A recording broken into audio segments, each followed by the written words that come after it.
welcome back to the Citizen channel. This is part 3, so check out the first 2 parts. Yes, the evening news had a winners and losers. It's something I was going to do anyway after the Club World Cup, once the dust had settled. See which players came out of it shining, nice and shiny, and those that, those smelling of roses and those smelling of other things came out of it. In Pep's mind, perhaps the fans' minds, certainly a couple of City players have not come out of this competition too well. So we'll look at the winners and losers a little bit more in depth. We'll look at the Manchester Evening News, look at my own personal things. We'll look at some sofa score stats for each player as well. So we've got on to part 3 now, so we'll continue our look. We're doing it in game time order, how many minutes the players have played. So of course, we get to part 3, these players have played quite a few minutes. And of course, part 4 will be the most, and there'll be some City officials in part 4 as well, Pep and his team. We'll have a quick look at those as well before we finish this little look at City's winners and losers of the Club World Cup 2025. Right, let's start with Marmoush. Yes, 256 minutes approximately, give or take 2 or 3 minutes here and there. Wydad was 72 minutes against Wydad. He scored 6 from the Manchester Evening News, a 6 rating out of 10 from me as well. Key moment on 8 minutes, his shot from the edge of the area, just inches wide of the far post. Simon Bukowski said of his match, lots of running, lots of shots without a lot of goal threat. Still waiting for everything to click. I said nothing to get you off your seat, but okay.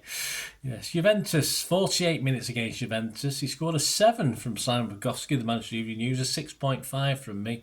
Key moments, 45 plus 3 minutes. Marmoush nips in to nick a defensive pass out, and he's from 25 yards out, sends a dipping shot towards the bottom right. Di Gregorio can't take any chances, he turns it away, though at best it was hitting the post. I don't think that was going in anyway. Simon Bukowski said of his game, regularly unsettled the Juventus defence and went close to score at the end of the first half with a long range effort. I said he was off at half time, wasn't bad, but paler compared to others. Al Hilal, he got 23 minutes, he got a 6 rating from the Manchester Evening News. He wasn't on long enough for me to rate him. And his key moment, 107 minutes, Cherky, a lovely dink for Marmoush, but unlike Foden who scored earlier, of course Marmoush hit this one over. Simon Bukowski said of Marmoush, unable to lead the line as Haaland had when he came on. I said he never got to the pace of it. Shots off target, these sofa score stats now for the games, not overly impressive with it, but by the actual key moments. Anyway, let's have a look at his stats. Shots off target 2, shots on target 2, shots blocked 3. Dribble attempts, he was successful 2 out of 4 of those. He had 73 touches, 83% pass accuracy, 30 out of 36 completed. He made 4 key passes. He was accurate on 3 out of 8 crosses. He won 3 out of 11 ground duels. He won both his aerial duels he took part in. He lost possession 25 times, had 2 interceptions, 2 fouls, and was fouled once. Yeah, I mean, he's been one of the standouts since January, the January purchases, of course he has. But I think just before the end of the season, and I think this tournament, he's took a slight step back, and others were preferred, of course, in that round of 16 big game with Al Hilal. It'll be an interesting season for him. He needs to take a step up for the 25-26 season. I believe he's trying, certainly no lacking of effort. We need a little bit more technical ability, I think, and I think this season will be a very important one for him. He's not going anywhere, of course he's not, but we'll see how he goes on this season. Next up is Nunes. Yes, interesting. 258 minutes. He just had 4 minutes against Wydad, so we won't really worry about that one. Alaini had 99 minutes. He played the whole game. He scored a 7 from Simon of the Manchester Evening News. Simon Bukowski, a 6.5 from me. His key moment, he was so close, of course, on 61 minutes, scoring a cracking goal, wasn't he? He's in the box, he controls the ball on his chest, his head twice, and while shielding it away from a defender in the box, turns and hits a shot on the volley, and it went just wide. That would have been very, very special, of course. Simon Bukowski said of his game, saw plenty of the ball and produced more good than bad, going close to a great goal in the second half. Me, if only that final touch or ball was as good as his build-up play, but fairly decent this game. One great piece of work in the box, but his shot on the turn was just wide. Juventus match, he played again, full match, 97 minutes. He got an 8 from Simon Bukowski and an 8 from me as well. Key moments in this one, 26 minutes. Savino slips in Nunes on the underlap. Nunes flashes a low cross into the 6-yard box. Kalulu, facing his own goal under no immediate danger, slots it straight ahead and into his own net from close range. Yes, so an assist really, wasn't it? 52 minutes, Reijnders splits the Juve defence with a final wasted pass down the inside right channel. Nunes is clear, he rolls it across to Haaland for 3-1. Simon Bukowski said of his match, did what he needed to defensively, and his runs into the opposition box were very productive. I said, does the own goal count as an assist? It doesn't actually, does it? No bozos, I can remember anyway. A very good outlet on the right. Did not have to defend too much, but did well when he needed to. A very good game. Al Hilal, he had 58 minutes against Al Hilal in the round of 16. He scored a 6 from both myself and Simon Bukowski, the Manchester Evening News. His key moment, 39 minutes, a yellow card for Nunes. So that was his key moment, really. It doesn't say too much. It wasn't that bad, though. Simon Bukowski said, plenty to like going forward, but not too much before that. But the team got worse after he was taken off. Yeah. Absolutely. I agree with Simon. Always lose a bit of creativity and speed, of course we do, when he comes off. But he didn't shine. It was never a booking, though. The booking that he did get, it was ridiculous. It was a good tackle. And when we need, of course, when we need to defend, he offers very little, actually, when we're under pressure. But there you go. His stats, his SofaScore stats for the competition, 1 assist, although I'll add that other one as well, the own goal. 2 assists for me. Interceptions 1, clearances 2, 271 touches, 94% pass accuracy. That's 203 hit the mark out of 215. 3 key passes. Made 2 accurate crosses out of 6. He made 3 accurate long balls out of 4. He created 1 big chance, 1 shot off target. He had 4 dribble attempts, all failed miserably. He won 10 of 20 ground duels. He didn't win his just 1 aerial duel. He lost possession 28 times, fouled 4 times, was fouls by him 4 times, total tackles 5, dribble pass 3 times. So, yeah, Nunes remains another big question mark for Pep, I think. He had a satisfactory World Cup, and if City don't bring in a dedicated right back, he is surely a spot in Pep's team, because he is the option. Simple as that, and Pep's training him and perhaps learning more and more as he plays in that position, which he's been doing for a while now. If we do bring in a right back, it's hard to see Pep playing him in his preferred midfield role, so we'll have to wait and see what happens in the transfer market, of course, as I'm recording this on the 7th of July, so lots of things can happen. Nunes, for me, deserves full credit for his professionalism at City. Much respect, whatever happens with Nunes, whether he stays or goes. But as I said, if we do get a dedicated right back, would he be back up? I don't think he'd be back up and kept. I think he might be a bit surplus to requirements then. But for me, he's never, he's always put 100% in. Never let us, well, he has let us down occasionally, of course he has, but he always puts the effort in anyway. And being interested to see what happens in that right back position. Because Nunes has done pretty well for a Pep right back. He's not bad, actually. He's just obviously as an out and out right back. It's not fantastic, but we'll see. On to Doku. He completed about 268 minutes, 63 minutes against Wydad. He got 8 from me and an 8 from Simon Bukowski. His key moments in that one. On 2 minutes, Doku times his run behind perfectly to beat the offside trap. Lays it back into the danger zone where Foden can't get a shot off straight away, but eventually picks up a keeper's weak save to put City 1-0 up. 3 minutes before half-time, Foden swings an excellent far post corner and Doku loses his marker.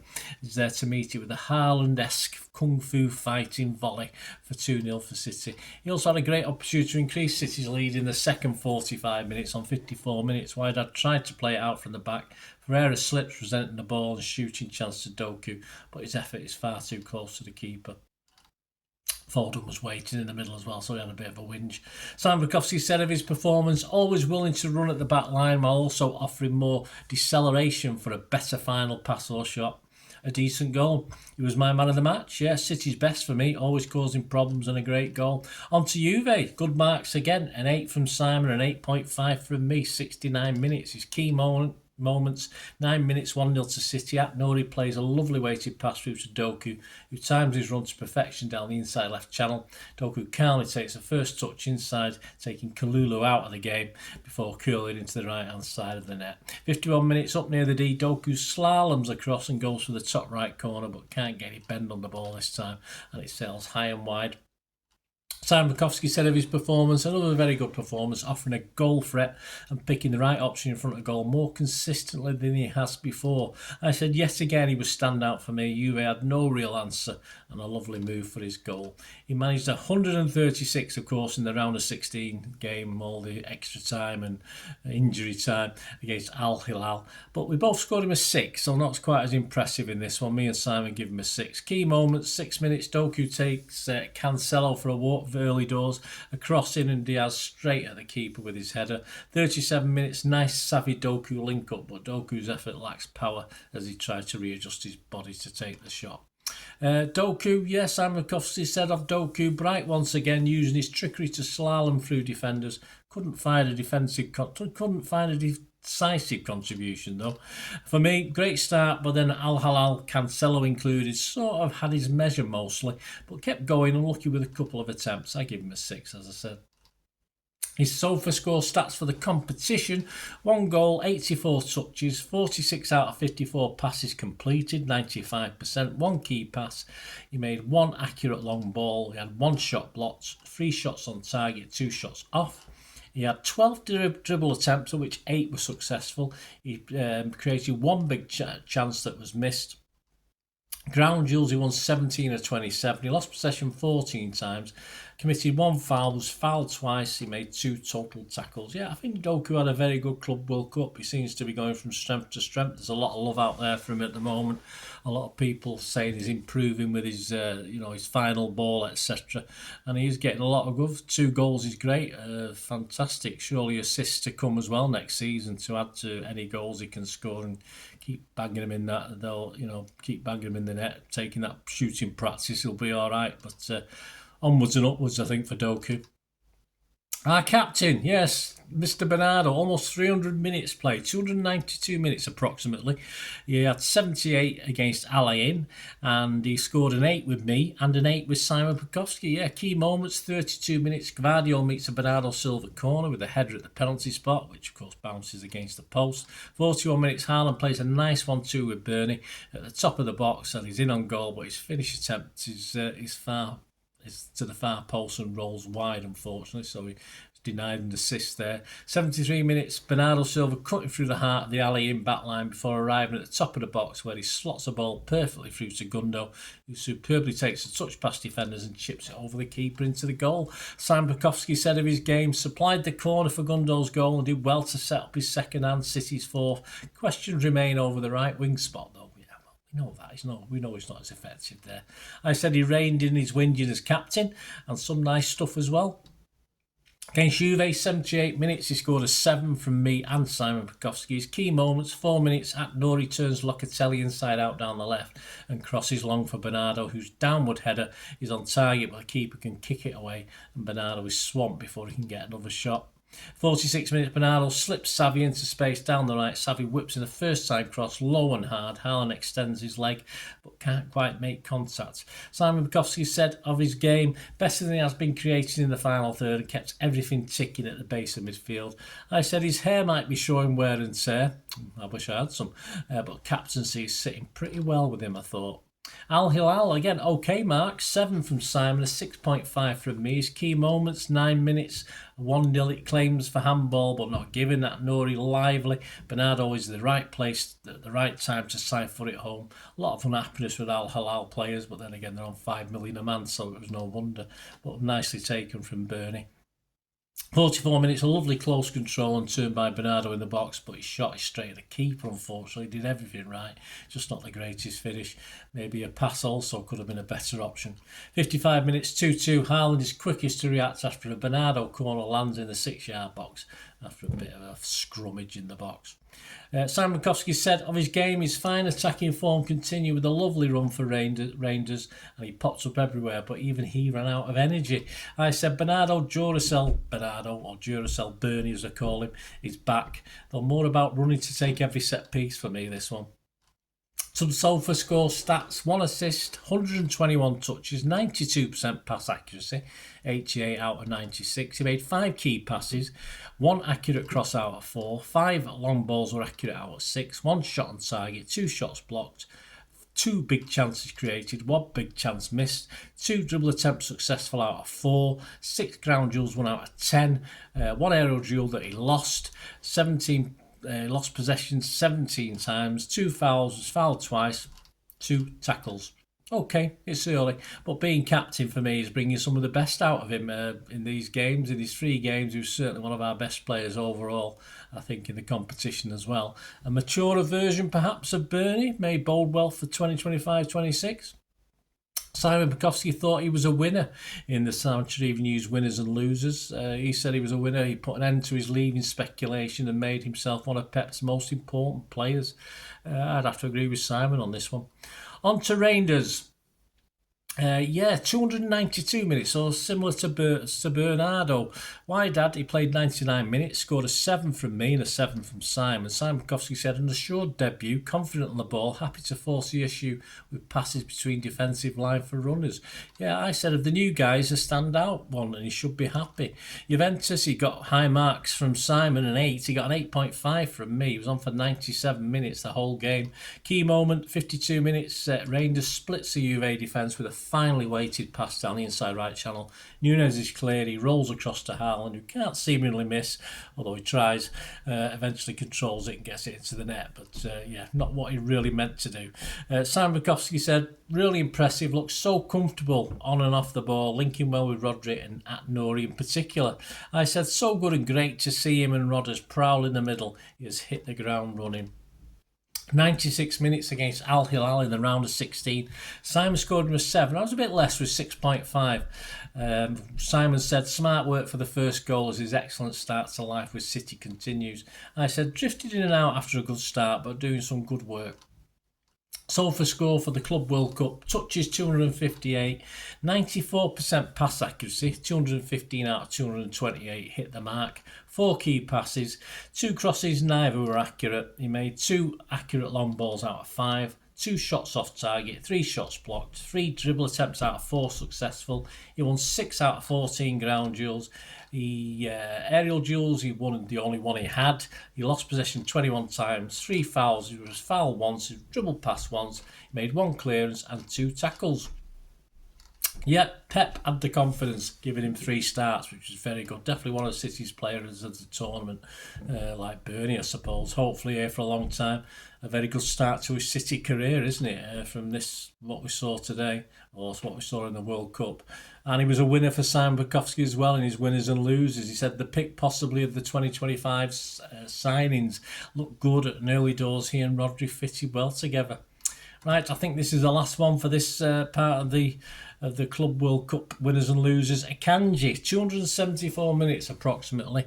Alain, he played 99 minutes the whole game. He scored a 7 from myself and Simon. Key moment, 45 plus 2 minutes. Manuel Akanji wrestled down by Rabia, and Ryan at Nori earns a yellow for stopping Alain on the break. It's now going to VAR and it's a penalty, so that'll do for us, won't it?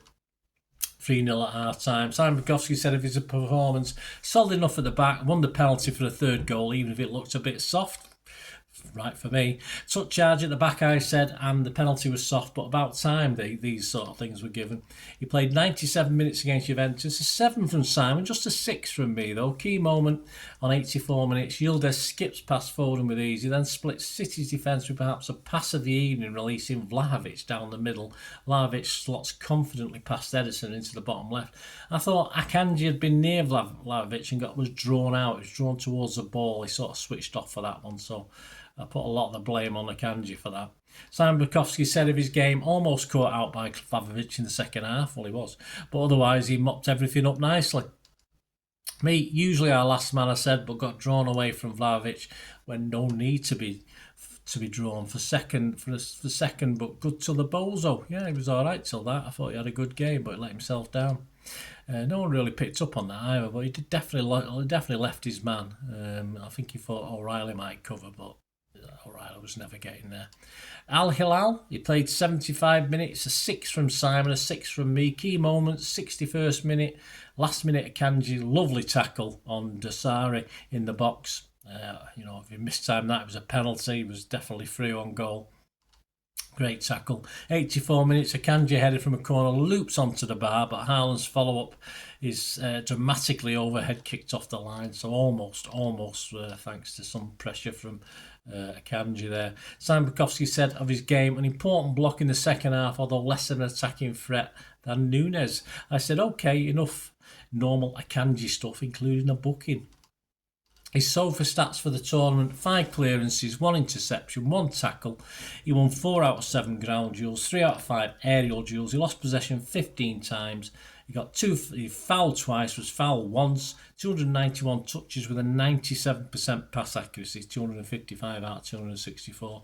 He made 2 crosses, of which neither were accurate. Made 2 key passes, 1 shot on target, 1 shot off target. He hit the woodwork once. He had 2 shots blocked. He made 7 accurate long balls out of 11. He won a penalty and total tackles 2. Yeah, Akanji's not the fans' biggest favourite, I don't think, looking at social media. But he continues to be steady, if not spectacular presence. Let's not expect him to go sprinting back and save things, when we're under pressure. But of course, and don't expect him to put superb KDB balls into the box either. That's just not his job. But sometimes Pep expects him to at least make the effort. He's not a spectacular presence when needed in City's back line, but without a new right back, he's useful. He is useful. He can play across that right, across the back across the back, and that right back position, and can do a better job than probably most at the moment who've been tried. And Pep's got 2 or 3 defenders he's not trusting at the moment, so he does trust Akanji. Hard to see Pep moving him on anywhere while this is going on. Well, there you go, that's Akanji. Join me in part 4 and our final batch of winners and losers, the positives and the negatives, including a quick look at Pep and a couple of the background staff as well, see how they performed in this. So join me for that, guys. Please push those buttons. It's great to have you on board, and subscribe and like this if you liked it. And if you do like what I try and do on this channel, I try and do a big mix of stuff from new to old and everything in between. If you do like what I try and do, want to help support the channel, there are ways of doing that, and all I ever ask to find out is to keep watching and listening. I hope you enjoyed the feature, and if you can support me through the subscription, if you can subscribe, guys, that'd be wonderful if you've not already done so. We do actually have memberships at the moment, just 99p a month, so you get access to all my City stuff, including all the history vlogs, dozens and dozens not been published yet that you get immediate access to, and every time I do a edit and do a vlog, you get immediate access to it as well. So you can have a copy of scripts as well if you want any hard copy of the sort of things I do on matches and teams and managers and players, etc, etc. So if you can join the membership, that'd be wonderful. We do fine. And if you want to support the channel just by watching the ads, that helps. Watch the ads, let them play through while you just have to check your phone or something, let it play out. And of course, if you follow any of the links, that always works as well. You follow a link to one of the ads and you fancy something. I've done it myself. I've followed a link and actually purchased something from another organisation. But it can happen. It can happen. Not all ads are stuff you're not interested in. And of course, if you can give us a like, guys, that would be absolutely fantastic. All likes are much appreciated. Anyway, thanks for watching. Until the next time, of course, I only ever ask one thing, don't I? Please, I ask you all to stay safe, especially you Blues. Until the next time, come on, City. Bye for now.